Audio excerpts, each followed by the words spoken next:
Par iz Kranja je v glavi solate naletel na nepričakovano presenečenje. Majhno žabo, zeleno rego. To, da je bila najdena v solati, torej v nekem zelenjavi, ki je pridelana kot hidroponika, je do neke mere ni presenetljivo, ne bom rekel ravno pričakovano.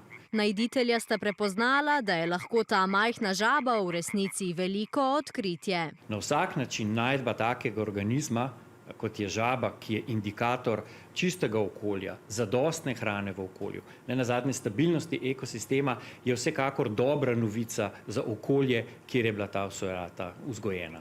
Zelena rega je sicer evropsko razširjena in je ogrožena vrsta. Kot samo ime pove, zelena rega praviloma je zelene barve, čeprav se odtenki zelo razlikujejo, je edina v svojem rodu, značilne velikosti, zlahka se jo prepozna po oglašanju, samci so izjemno glasni.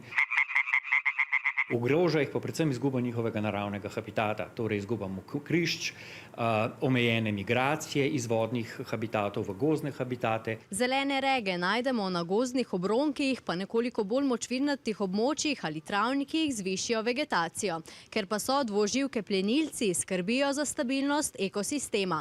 To pa v praksi pomeni, da uravnavajo število insektov, kot so komarji, pa členonožcev in mehkužcev, kot so polži.